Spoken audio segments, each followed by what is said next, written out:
Welcome to ANN TV. ముందుగా headlines చూద్దాం. Telangana DSP ఫలితాలు విడుదల. సచివాలయంలో జనరల్ ర్యాంకింగ్ లిస్టు విడుదల చేసిన సీఎం 1.3 నిష్పత్తిలో అభ్యర్థుల సర్టిఫికేట్ వెరిఫికేషన్ ఉంటుందని వెల్లడి. అక్టోబర్ 9న ఎల్బీ స్టేడియంలో నియామక పత్రాలు అందజేస్తామన్న రేవంత్.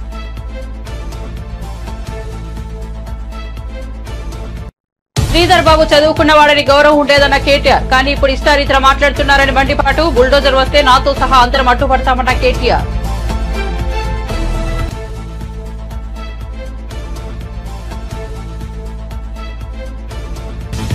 తిరుమల లడ్డు కల్తీ వ్యవహారంలో కూటమి నేతలు వర్సెస్ వైసీపీ నేతలు. సనాతన ధర్మాన్ని తానే కనుగొన్నట్టు పవన్ మాట్లాడుతున్నారన్న వెల్లంపల్లి. చంద్రబాబు తప్పు చేశాడు కాబట్టే పవన్ ప్రాయశ్చిత్త దీక్ష చేస్తున్నాడన్న వెల్లంపల్లి. ఎవరైనా చెప్పులు వేసుకుని దీక్ష చేస్తారా అంటూ విమర్శలు. చార్మినార్లోనూ నాకు వాటా ఉందంటారేమో. కాంగ్రెస్ ఎంపీకి లీగల్ నోటీసులు పంపిస్తున్నానన్న హరీష్ రావు. తనపై అబద్దపు ప్రచారం చేస్తున్నారని ఆగ్రహం. అనిల్ కుమార్ బహిరంగ క్షమాపణ చెప్పాలని డిమాండ్. లేదంటే పరువు నష్టం దావా వేస్తానని హెచ్చరిక. రాజమండ్రిలో బ్లడ్ బ్యాంకును ప్రారంభించిన నారా భువనేశ్వరి. ఎన్టీఆర్ ట్రస్ట్ కార్యకలాపాల విస్తరణ. ఇప్పటిదాకా హైదరాబాద్, విశాఖ, తిరుపతిలో బ్లడ్ బ్యాంకులు. 4వ బ్లడ్ బ్యాంకును రాజమండ్రిలో ఏర్పాటు చేసిన ఎన్టీఆర్ ట్రస్ట్.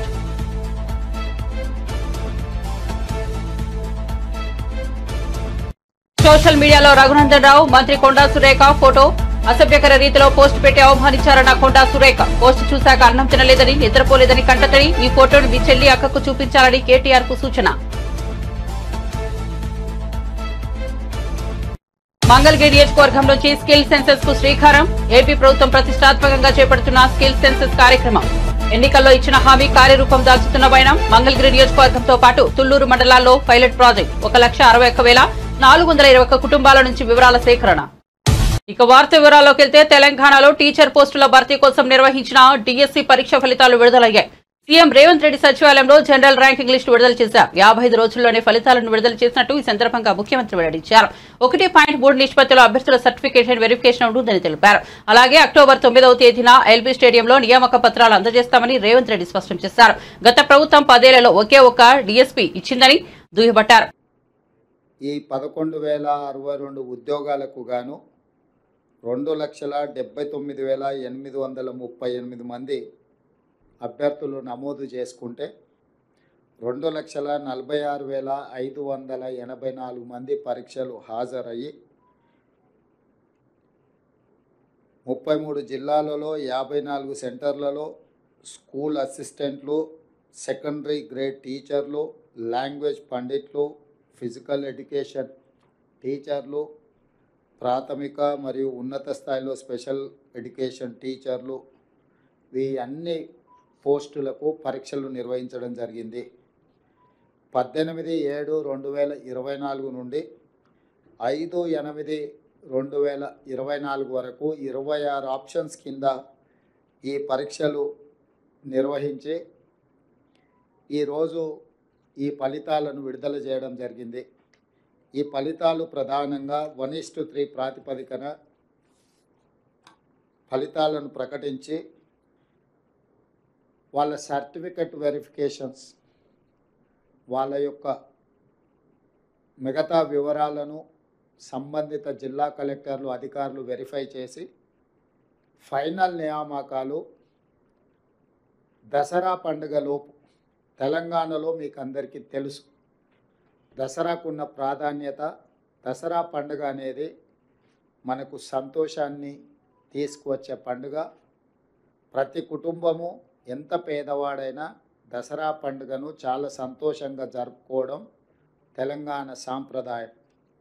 ఆ దసరా పండుగ లోపలనే 9 అక్టోబర్ 2024 నాడు ఈ సర్టిఫికెట్ల వెరిఫికేషన్లు పూర్తి చేసి ఎల్బీ స్టేడియంలో ఈ 11,062 మంది టీచర్ల నియామక పత్రాలు వాళ్ళకు అందించడం ద్వారా రాబోయే దసరా పండుగ వాళ్ళ కుటుంబాలలో సంతోషాన్ని, పండుగ వాతావరణాన్ని తీసుకురావాలని చెప్పి మా ప్రభుత్వం భావిస్తుంది. ప్రధానంగా 10 సంవత్సరాలలో గత ప్రభుత్వం ఒకే ఒక టీచర్ నోటిఫికేషన్ ఇచ్చి అందులో వాళ్ళు చేపట్టిన నియామకాలు 7,857 టీచర్ల నియామకం. శ్రీ కల్వకుంట్ల చంద్రశేఖరరావు గారు మాజీ ముఖ్యమంత్రి గారు 10 సంవత్సరాలు ముఖ్యమంత్రిగా బాధ్యతలు చేపట్టి నిర్వహించి వారిచ్చిన DSC notification Telangana public service commission ద్వారా ఒకే ఒక్కసారి అందులో వారు నియమించింది 7,857 మంది టీచర్లను మాత్రమే. అంటే ఏ కోశాన కూడా విద్యాశాఖను ప్రక్షాళన చేసి పేదలకు అత్యంత నిరుపేదలకు విద్యను అందుబాటులోకి తీసుకొచ్చి తండాలలో గూడాలలో మారుమూల ప్రాంతాలలో గ్రామీణ ప్రాంతంలో ఉన్న తెలంగాణ పేదలకు విద్యను అందుబాటులోకి తీసుకురావాలన్న ఆలోచన గత ప్రభుత్వం. మంత్రి శ్రీధర్ బాబు చదువుకున్నవాడని సంస్కారం ఉన్నవాడని తమకు గౌరవం ఉండేదని కానీ ఆయనకు సహవాస దోషం అంటుకున్నట్లుగా ఉందని బీఆర్ఎస్ వర్కింగ్ ప్రెసిడెంట్ కేటీఆర్ విమర్శించారు. ఓటుకు నోటు దొంగలతో కలిసి కూర్చొని శ్రీధర్ బాబు కూడా చెడిపోయారన్నారు. అందుకే సంస్కారవంతుడైన శ్రీధర్ బాబు కూడా ఇష్టారీతిన మాట్లాడుతున్నారని దుజమెత్తారు. బీఆర్ఎస్ భవన్లో ఏర్పాటు చేసిన మీడియా సమావేశంలో మాట్లాడుతూ మూసీ బాధితులు ఏడుస్తుంటే కాంగ్రెస్ నేతలు ఇష్టారీతిన విమర్శలు చేస్తున్నారని వెంటబడ్డారు. అమృత్ స్కామ్ అయిందంటే కదలరు మెదలరు. అదేవిధంగా ఇతర ఎన్ని అంశాల్లో కూడా ఇప్పటివరకు నేను గమనిస్తా ఉన్నా. బీజేపీ ఎంపీలందరూ కాంగ్రెస్ ఎంపీల కంటే ఎక్కువ ఉత్సాహాన్ని ప్రదర్శిస్తూ రేవంత్ రెడ్డికి తప్పెట తాళాలు కొట్టుకుంటూ మంచిగా బ్రహ్మాండంగా చెక్కబదనం చేసుకుంటూ తిరుగుతున్నారు. వాళ్ళ నుంచి ఏం ఎక్స్పెక్ట్ చేయాలి బ్రదర్?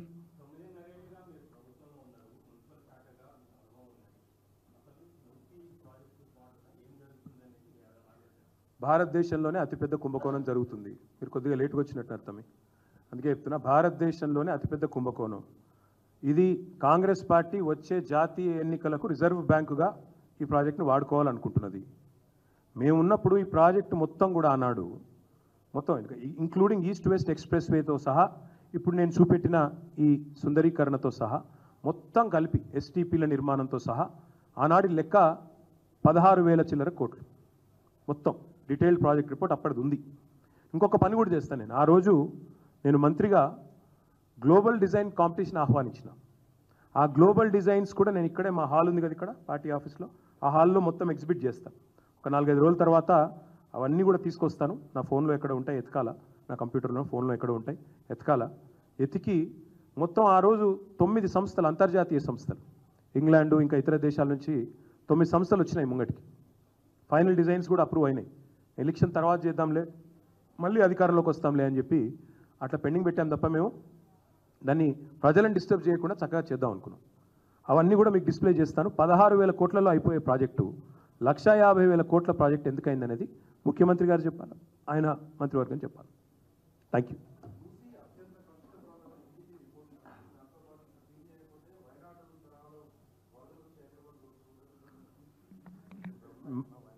మూసీని ప్రక్షాళన చేయాల్సిందే.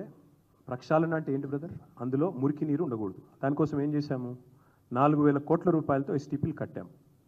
మీరు దయచేసి మొన్న నాతో వచ్చారు, మీరు ఏది ఫతేనగర్ ఎస్టీపీకి వచ్చినారు, ట్రీటెడ్ వాటర్ చూశారు. మిగతా అన్ని ఎస్టీపీలు కూడా నేను తిరుగుతాను, మీరు కూడా రండి చూపెడతాను. ట్రీట్మెంట్ ఆల్రెడీ చేస్తున్నాం. మూసీలోకి ఇంకా అది అత్యంత కలుషితమైన అనే మాట భవిష్యత్తులో ఉండదు, ఎందుకంటే థ్యాంక్స్ టు కేసీఆర్ ఆల్రెడీ ఎస్టీపీలు అయిపోయినాయి. ఇప్పుడు మీరు చేయాల్సిందల్లా ఏంటంటే, వీళ్ళు చేయాల్సిందల్లా ఏంటంటే రివర్ బెడ్లో ఎవరైనా ఉంటే వాళ్ళని ఒప్పించి, వాళ్ళకు మీరు భవిష్యత్తులో వరదల వల్ల ఏమైనా ఇబ్బంది ఉంటుంది అనుకుంటే వాళ్ళకు ఇప్పుడు ప్రజాభిప్రాయ సేకరణ చేయకుండా ప్రాజెక్ట్ ఎందుకోసం చేస్తున్నారో చెప్పకుండా, అసలు ఫస్ట్ ఆఫ్ ఆల్ గవర్నమెంట్లో స్పష్టత లేదు బ్రదర్. సుందరీకరణ చేస్తున్నారా, మీరు అన్నట్టు ప్రక్షాళన చేస్తున్నారా, లేదా రివర్ ఫ్రంట్ డెవలప్మెంట్ చేసి పక్కకేమైనా బిల్డింగ్లు కడతారా? కానీ నేను లాస్ట్కి ఒక ప్రశ్న అడుగుతా రాకేష్. ఇప్పుడు గతంలో 30 ఏళ్ళ కింద 40 ఏళ్ళ కింద ఒక మల్లయ్య అంటే ఆయన ఇల్లు కట్టుకున్నాడు. ఏది బఫర్ జోన్లో కట్టుకున్నాడు. ఇదే కాంగ్రెస్ గవర్నమెంట్ ఇచ్చింది పర్మిషన్. 30 ఏళ్ళకెళ్ళి ఆడు ఉంటాడు.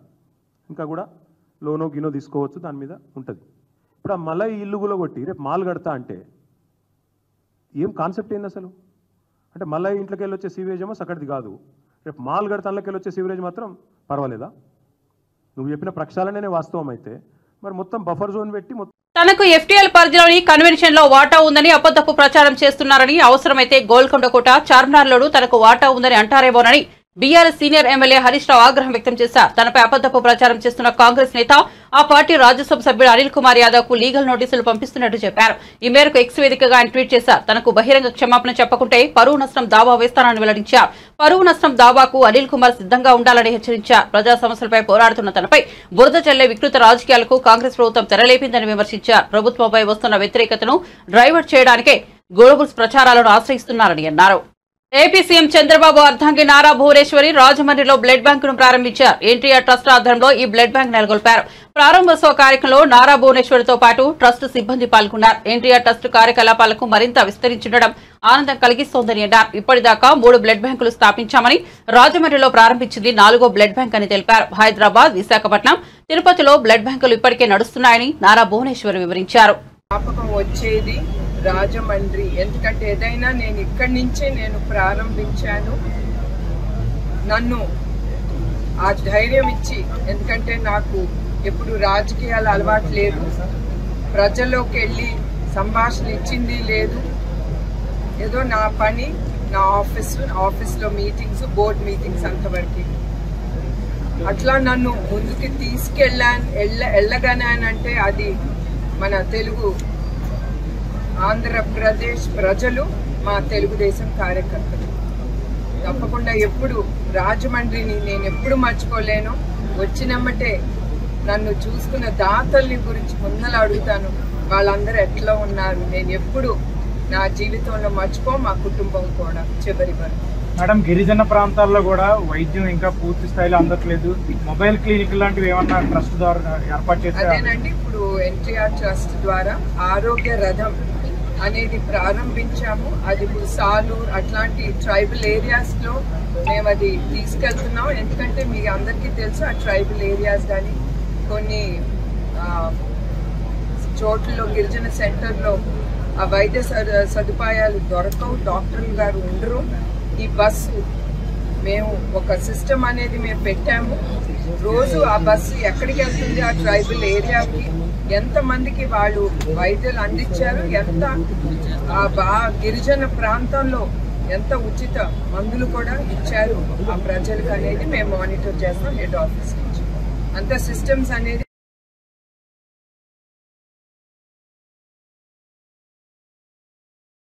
నేను రాజమహేంద్రవరం ప్రజల కంటే కూడా నా కుటుంబ సభ్యులకి, ఎందుకంటే ఆ 53 రోజులు మరవలేని విషయం.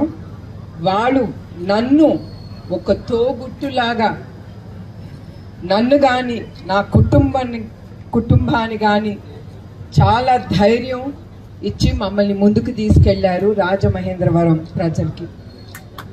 అట్లానే కాకుండా ఇక్కడికి మేము అడుగు పెట్టినెమ్మటే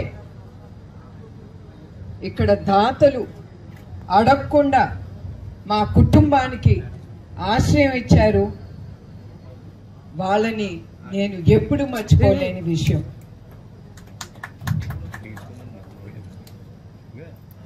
ఇక్కడ ఎంత బాధలో ఉన్నా కూడా ప్రజలు వాళ్ళని చూసి నాకు ధైర్యం వచ్చి, మేము కానీ మా కుటుంబ సభ్యులు కానీ, ఎందుకంటే ఆ సమయంలో నేను నా కోడలే ఉన్నాం ఇక్కడ. అట్లాంటి సమయంలో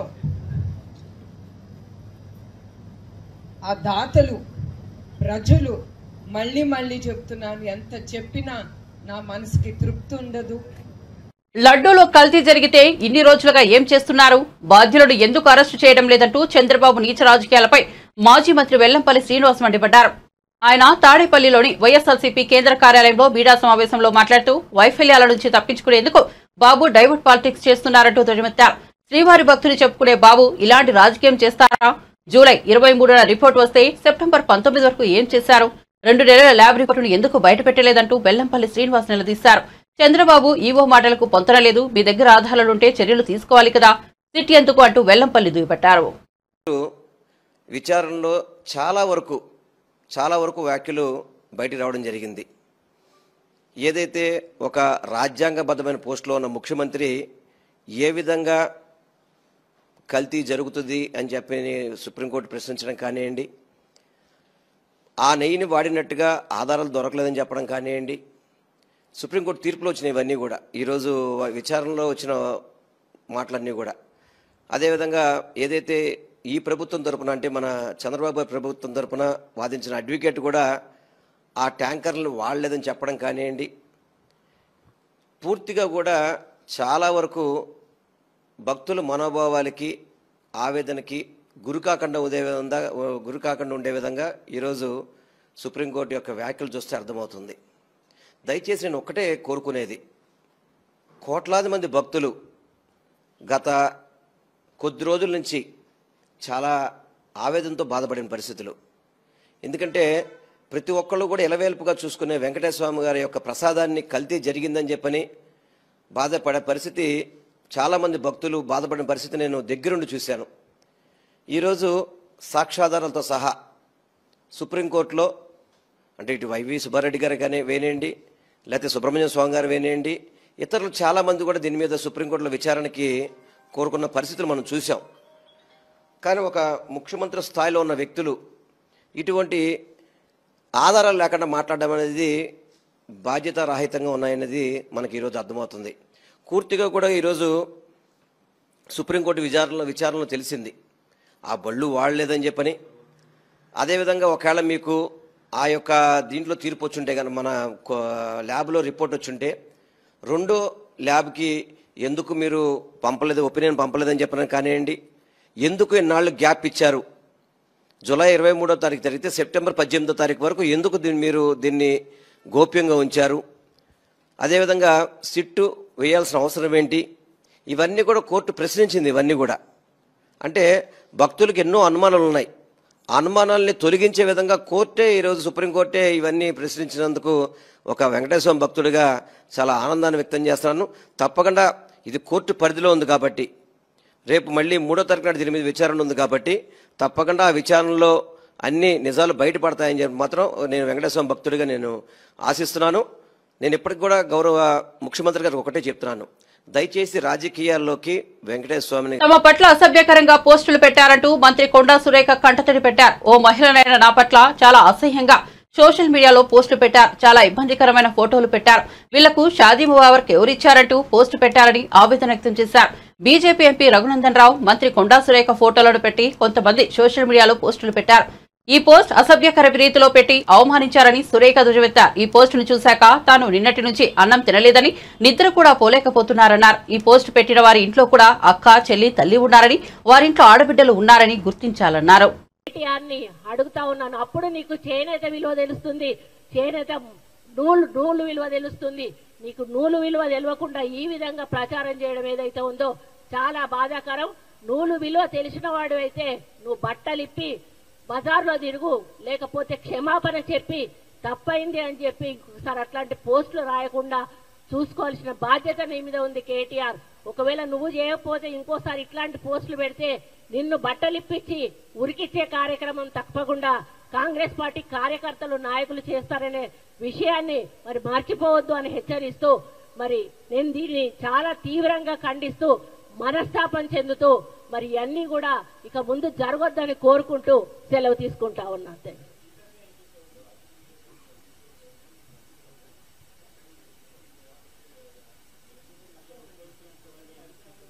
అది స్పీకర్ నోటికి తీసుకెళ్లాము. పార్టీ తరఫున మేమంతా అంటే ఏదో వేసేసారులే అంతటితో ఆగిపోతుంది అనుకున్నాము. కానీ ఈ రోజు ఇక్కడ దాకా వచ్చినప్పుడు ఆగిపోయే ప్రసక్తే లేదు. ఇక సీఎం గారు నోటీస్ కు కూడా వెళ్ళింది.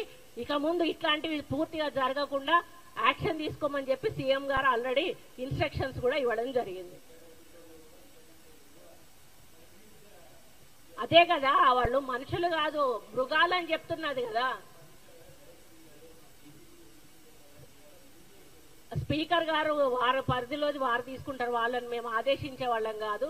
కానీ మా తరఫున మాత్రం అన్ని ఖండిస్తా ఉన్నాము. ఇక ముందు ఇట్లాంటివి జరగకుండా సీఎం గారు మరియు పిసిసి అధ్యక్షులు కూడా చాలా సీరియస్ గా తీసుకున్నారు. మరి దాన్ని ఇక ముందు జరగకుండా చూసుకునే బాధ్యత మాది. ఇక ముందు జరిగితే ఏం చేయాలో చేసే బాధ్యత కూడా మాది.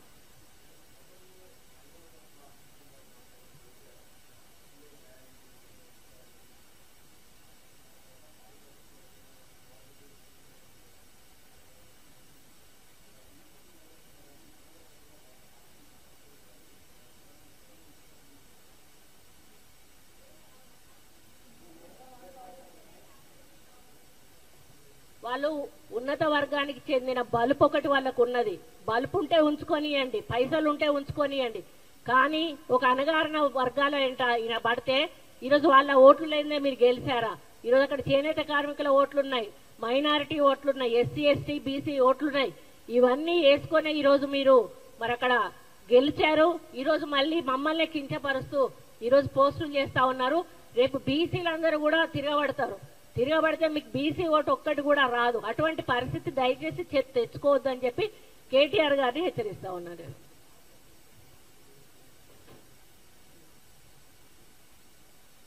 చాలా ఉన్నాయి చెప్పాలంటే. వాళ్ళ ఎమ్మెల్యేలుగా ఉన్నప్పుడు వాళ్ళ మీద వచ్చిన అలిగేషన్స్ కానీ, మహిళలను ఏదైనా పని అడిగితే రావాలి అని అడగడం కానీ, కౌశిక్ రెడ్డి మాట్లాడిన మాటలు కానీ, గవర్నర్ గారిని కామెంట్ చేస్తూ మాట్లాడిన మాటలు కానీ, అంటే వాళ్ళకు మహిళల మీద ఏమాత్రం గౌరవం ఉన్నదో వాళ్ళు మాట్లాడిన మాటలు మీకు తెలియంది కాదు.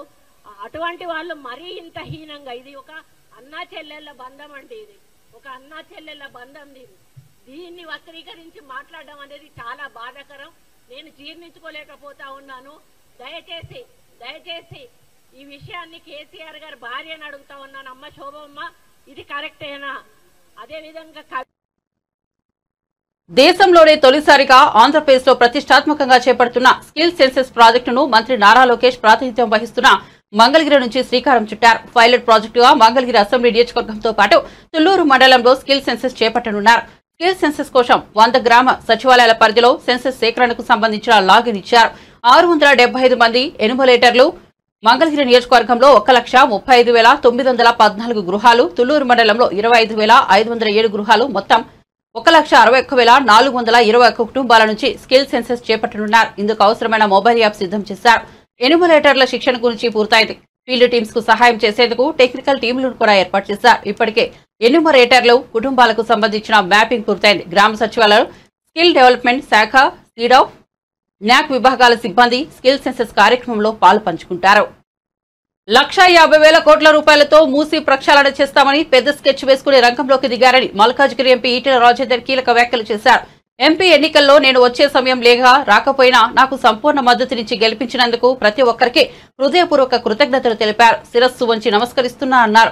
టెక్నికల్ గా గెలిచింది ఈటెల రాజేందర్ కావచ్చు, కానీ గెలిచింది మల్కాజ్గిరి ప్రజలు అన్నారు. ప్రలోభాలు, దావతులు, కుట్రలు, విష ప్రచారాలు ఎన్ని చేసినా నన్ను నమ్మి మీరందరూ ఓటు వేశారన్నారు. మిషన్ భగీరథ, కాళేశ్వరం లాంటివి అయిపోయాయి, ఇక డబ్బులు ఎక్కడున్నాయి అని ఆలోచన చేసి మూసీ ప్రక్షాళనకు తెర మీదకు తీసుకొచ్చారన్నారు. 1,50,000 కోట్ల రూపాయలతో మూసీ ప్రక్షాళన చేస్తామంటున్నారు.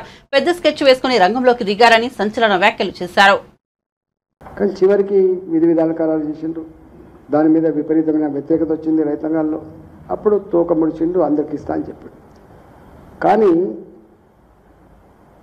17,000 కోట్ల రూపాయలు పే చేసిన అని చెప్పి ముఖ్యమంత్రి కార్యాలయం విడుదల చేసింది తప్ప ఇంతవరకు ఏ వ్యవసాయ అధికారి దగ్గర లెక్కలు లేవు.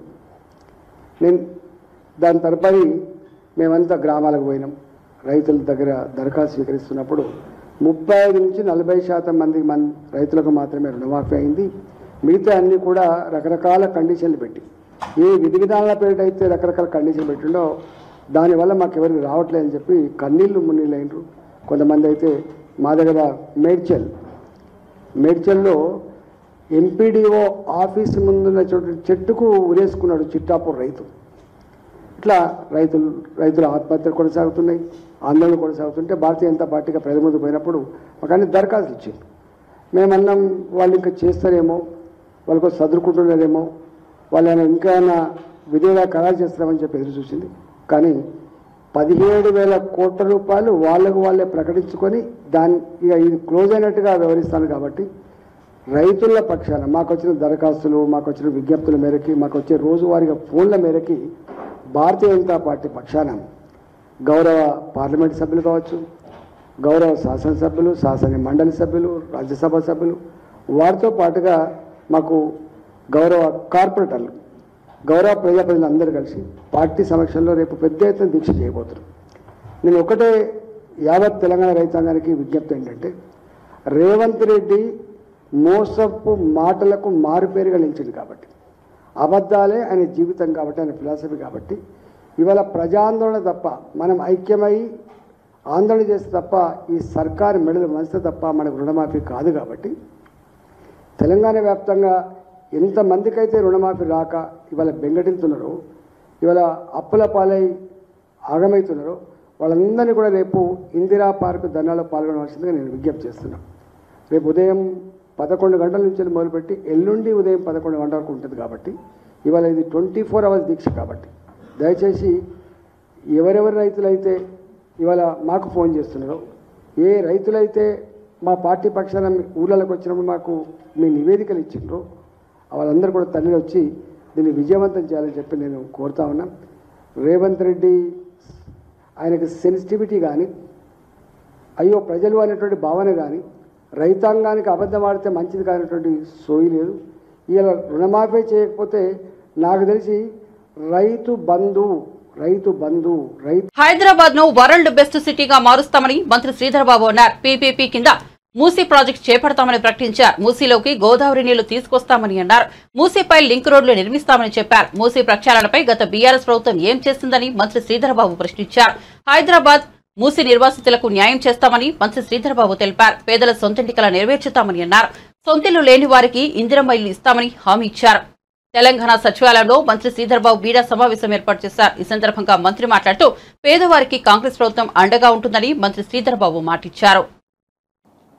గ్రేటర్ హైదరాబాద్ కు సంబంధించి కానీ అక్కడి నుంచి వికారాబాద్ నుంచి మొదలుకొని నల్గొండ జిల్లా వాసులకు అందరికీ ఈరోజు క్లీన్ వాటర్, శుద్ధమైన నీరు ప్రవహించే విధంగా ఏర్పాట్లు చేయడానికి ఒక కార్యాచరణ తీసుకెళ్తా ఉంటే దీన్ని ఏ విధంగా అడ్డుకోవాలి అనే యోచనతో ప్రత్యేకించి టీఆర్ఎస్కు సంబంధించిన కొంతమంది పెద్దలు దాన్ని అవకాశంగా ఉపయోగించుకొని ఎక్కడైనా చిన్న పొరపాటు ఎక్కడైనా జరిగితే దాన్ని భూతద్దంలో పెట్టి చూపెట్టే ప్రయత్నం చేస్తూ ఉన్నారు.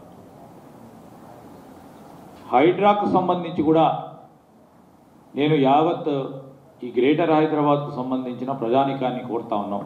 ప్రభుత్వం తరఫున పేదవారికి ఎక్కడ ఇబ్బంది కలగకుండా చూస్తాం. ఎవరైతే నిజంగా కష్టపడి ఇల్లు కొనుక్కున్నారో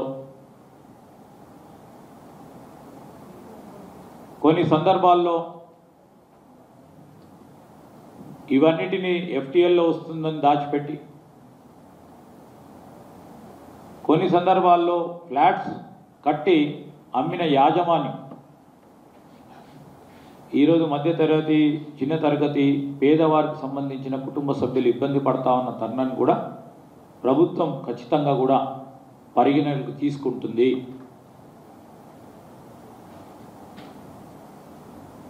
ఎక్కడైతే రిజిస్ట్రేషన్స్ జరిగినాయో మున్సిపాలిటీ పరంగా పర్మిషన్ ఇవ్వటం జరిగిందో ఇట్స్ ఎ కంటిన్యూస్ ప్రాసెస్. తప్పు ఒప్పులను సమీక్షించుకొని పేదవారిపై బాధపడకుండా చూస్తాం.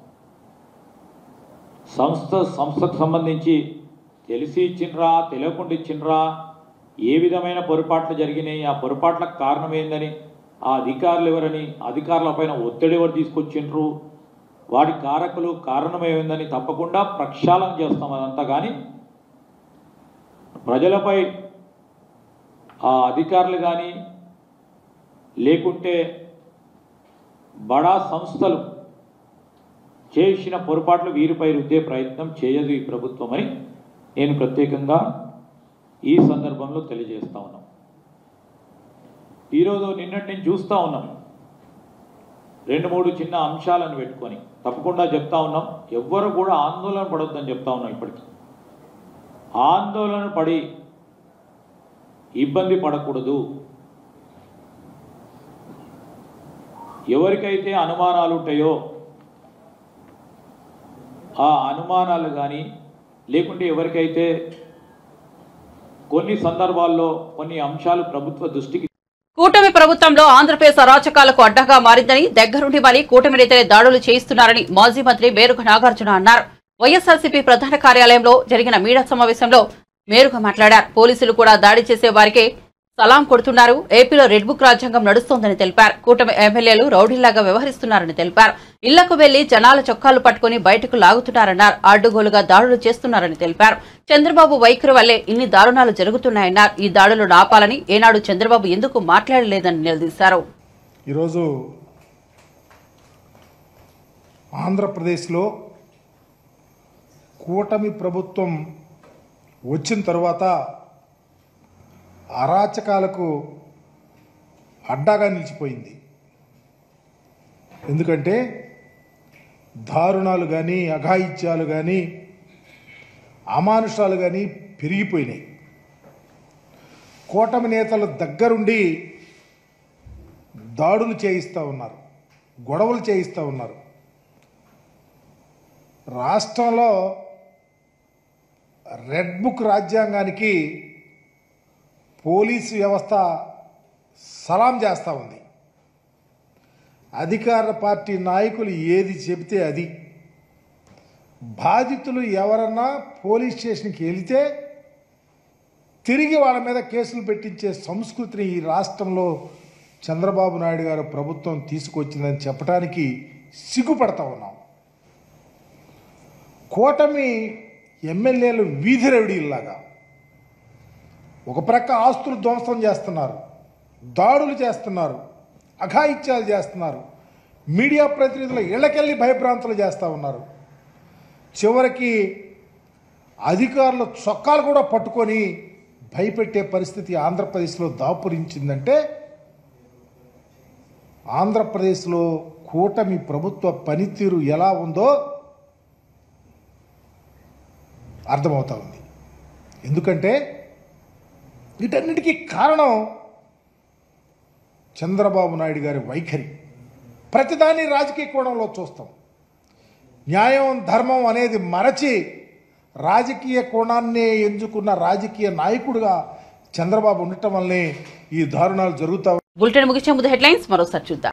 తెలంగాణ డీఎస్పీ ఫలితాలు విడుదల. సచివాలయంలో జనరల్ ర్యాంకింగ్ లిస్టు విడుదల చేసిన సీఎం 1.3 నిష్పత్తిలో అభ్యర్థుల సర్టిఫికేట్ వెరిఫికేషన్ ఉంటుందని వెల్లడి. అక్టోబర్ 9న ఎల్బీ స్టేడియంలో నియామక పత్రాలు అందజేస్తామన్న రేవంత్.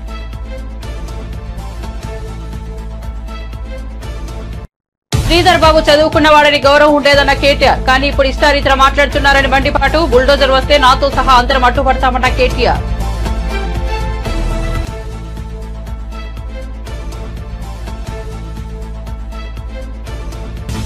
తిరుమల లడ్డు కల్తీ వ్యవహారంలో కూటమి నేతలు వర్సెస్ వైసీపీ నేతలు. సనాతన ధర్మాన్ని తానే కనుగొన్నట్టు పవన్ మాట్లాడుతున్నారన్న వెల్లంపల్లి. చంద్రబాబు తప్పు చేశాడు కాబట్టే పవన్ ప్రాయశ్చిత్త దీక్ష చేస్తున్నాడన్న వెల్లంపల్లి. ఎవరైనా చెప్పులు వేసుకుని దీక్ష చేస్తారా అంటూ విమర్శలు. చార్మినార్లోనూ నాకు వాటా ఉందంటారేమో. కాంగ్రెస్ ఎంపీకి లీగల్ నోటీసులు పంపిస్తున్నానన్న హరీష్ రావు. తనపై అబద్దపు ప్రచారం చేస్తున్నారని ఆగ్రహం. అనిల్ కుమార్ బహిరంగ క్షమాపణ చెప్పాలని డిమాండ్. లేదంటే పరువు నష్టం దావా వేస్తానని హెచ్చరిక. రాజమండ్రిలో బ్లడ్ బ్యాంకును ప్రారంభించిన నారా భువనేశ్వరి. ఎన్టీఆర్ ట్రస్ట్ కార్యకలాపాల విస్తరణ. ఇప్పటిదాకా హైదరాబాద్, విశాఖ, తిరుపతిలో బ్లడ్ బ్యాంకులు. 4వ బ్లడ్ బ్యాంకును రాజమండ్రిలో ఏర్పాటు చేసిన ఎన్టీఆర్ ట్రస్ట్.